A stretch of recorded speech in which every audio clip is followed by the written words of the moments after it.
quantum computing for noobs, so for novices. And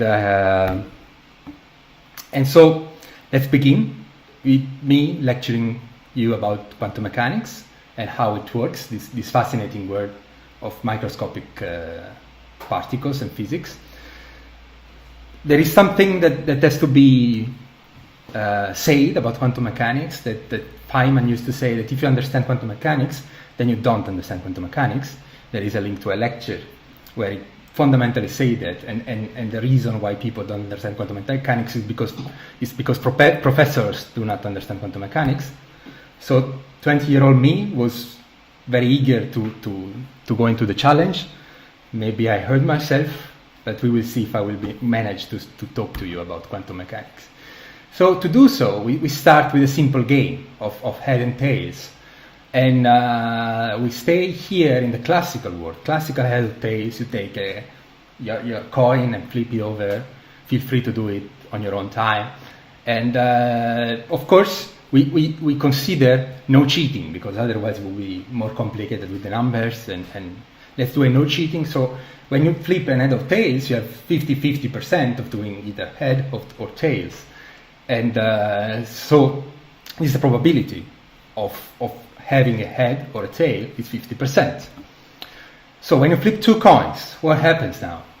Well, what is the probability of having both of them head, both of them tails, or one head and one tail? If you want to bet, what would you bet? That the one head and one tail, or both head or both tails? If I give you these three options, I think many of you are familiar with head or tail games, at least to know that the probability of having both tails is 55%, the probability of having both heads is 55%, there is a 50% chance of having one head and one tail. The mathematical reason why this happened,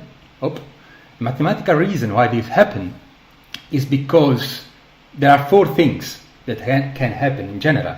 That is, on the left hand, having either head or tail, and in the right hand, having either head or tail. So again, all the possible combinations are 4. Everything happens with the same probability, because we have no cheating. So it's probability of 1/4 for everything. And the possibility of one head and one tail, therefore, sums up to 0.5, to 50%. But the probability of both head or both tails is 25%. It's clear? It's easy enough? Yes? No? Yes, it is easy. Okay. Yeah, and clear. Now we go into the quantum world, and we do head or tails. We don't have anymore a hand doing head or tails, but we have a laser shooting, doing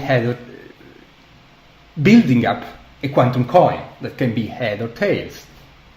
Now what happens is that several complicated things, but the heart of the matter is that when I look into the coin and try to figure out if it gave head or tail, if I'm doing no cheating again, I can build up a coin that gives 50% head and 50% tail.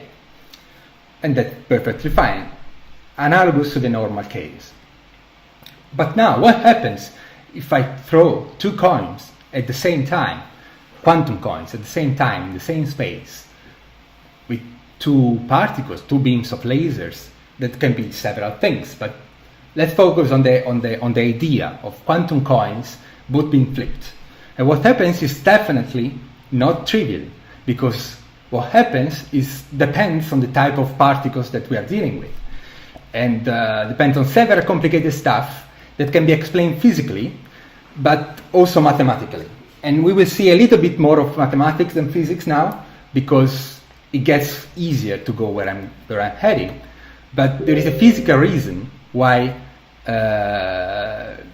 in this case, the only thing that can happen is having one head and one tail. And the reason is that the particle I'm using behave a certain principle called Pauli principle, that basically means that the two particles hate each other, and they don't stand to stay in the same state, both of them, at the same time. So they cannot go, both of them to be head or both of them to be tail, and this is precluded. The only thing that can happen is one head and one tail. So that happens with probability 1. and the rest with probability 0. Only one thing can happen for this type of special quantum particle. You have to trust me on this, but this is how physics shows to work. If we use another type of particles, other type of things can happen. But let's focus on this. Now, we have a classical world where we flip one coin and we get 0.5%, with 0.5 head and 0.5 tail, so 50%, 50%. We have a quantum world, again, with the same coin flipping 50-50. But then if we go to flipping two coins, in the classical world, we get 25% or 50% on some other thing for a simple addition. But in the quantum world, we either get a 0 or we get a 1. And how this can happen? The only way it can happen is that the probability of one coin not only sum, but subtracts to 0.5. So it's really something strange happening here, because what I'm saying is that exists a negative probability in the quantum world. What is a negative probability? What the fuck is a negative probability, if you want to say? And it's something really strange that is happening here. And this is the magic of the quantum world. Does it go? Does it do something? Okay. No, it did not show my first thing. Okay, so what's happening here is that something, let's go back to mathematics once again. And if you do the square root of -1 of a negative number, your high school teacher used to say that this cannot be done, this is wrong, this is, you should be punched in the face for saying such a thing. But actually, there exists a concept in mathematics that are the square root of -1, and these are imaginary numbers. And if the square root of -1 is the imaginary number, the square root of an imaginary number is equal to -1, imaginary unit, actually. So these are our probability. What we are summing are not real positive number of probability, but we're summing complex number, complex squares. And this makes that the sum of something that is a probability becomes negative, and so generates the 0 or 1 behavior that we've seen in quantum world. So basically, an easy-peasy version of a definition of quantum mechanics, if you follow me until now, and I hope you did, is that now you really can understand that quantum mechanics is a theory of information, that is a theory of computing, where probabilities are the square of complex numbers. In other words, you can have negative probabilities, and you can sum them at your choosing, positive, negative. What happens physically is that you have interference, you have dual particle and wave behavior, and interference between waves, and it's quite complicated physically to understand these and to get the grasps of what happens in physics. You have to study several years just to come in hot with it. But in mathematics, this is quite simple, actually. So you have this theory of statistics, and you have positive and negative numbers as probabilities, and this is all it is. And there is a mathematical tools to do this that are complex numbers. And this is quantum information. So how this helps us? So let's suppose, let's build an algorithm. An algorithm is just a set of instructions that you follow one by one to do something. So let's do an algorithm to search a needle in a haystack. What you do have to do to search a needle in a haystack? You have a haystack of pointy things. You pick up one, you say, is this a needle? No, and you throw the hay away. And then you pick another one, is this a needle? No, and you throw it away. And you do it for as many until you find the needle. So basically, if you have around 1 million pointy things in your haystack, you have to do it 1 million times to find the only one needle. But what happens in quantum world? Now I explained to you that if we build a quantum haystack, the probability, the nature of this quantum world sums not to positive number, but also to negative number. And the way it does is through this magic of square root.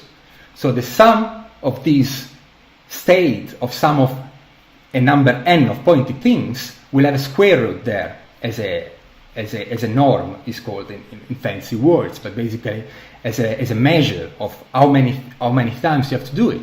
So instead of doing a million times, you do it a square root of a million, that is 1,000 times. So you get a speed up of a factor 1,000 just by searching the needle in a quantum haystack instead of a classical haystack.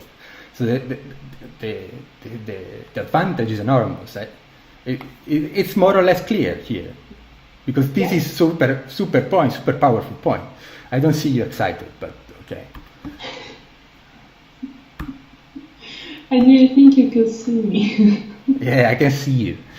So I can't fall asleep. So you're falling asleep with my excited and amazing presentation on how quantum mechanics works.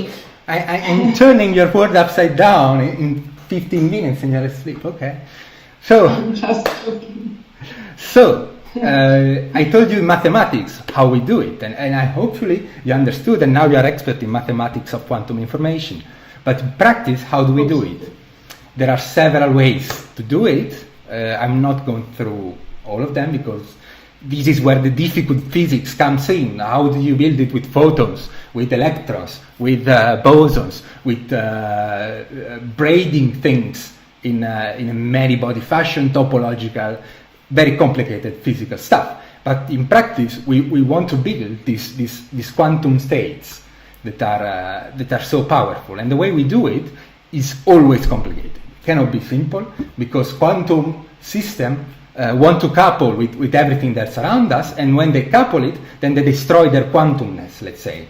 And to do that, so we have to keep it cool, very cool, like minus 273 degrees cool. That is colder than Sweden and colder than Finland, and it's colder than actually outer space. So it has to be kept in a very special environment that is colder than space. So this costs a lot of money. That is right now actually around $15 million, but a lot of companies are betting on this: Google, Microsoft, IBM, all the big ones, because you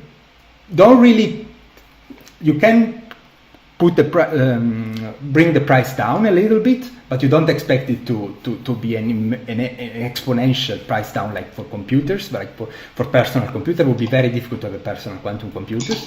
But you can scale the computing power exponentially, and when you can do that, then you can solve very, very complex problem where you will pay way more on a classical computer than these 10 millions ish that you pay for a quantum computer. What has been practically done right now are obviously calculating quantum stuff, molecules. There are the first tries with nuclei, and this is what a molecule looks like in the quantum world. This is a way to visualize a molecule.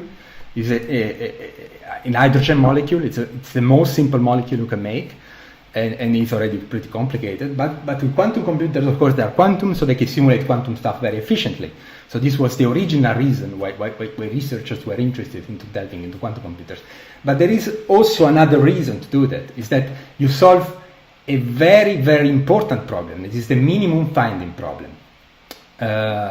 So if you have a mathematical function and you look at this function, you have several properties in this function. You have a local maximum and a global minimum, a local minimum. So all of these means that the function goes upside down, and you want to find the point where the function is downmost.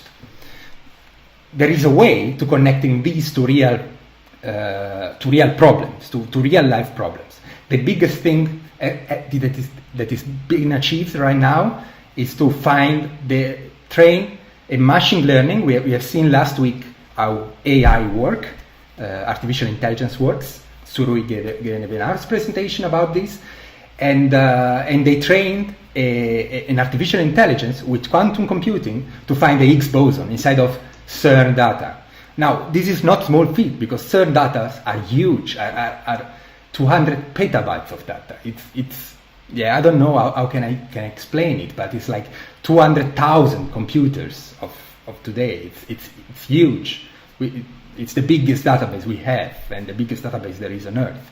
Of course, there has been selected, and researchers have pointed the quantum system and the artificial intelligence in the right direction, selected a smaller bunch of data, but this is still proof that you can do something that is big, huge, with quantum computer nowadays. It's something quite impressive actually.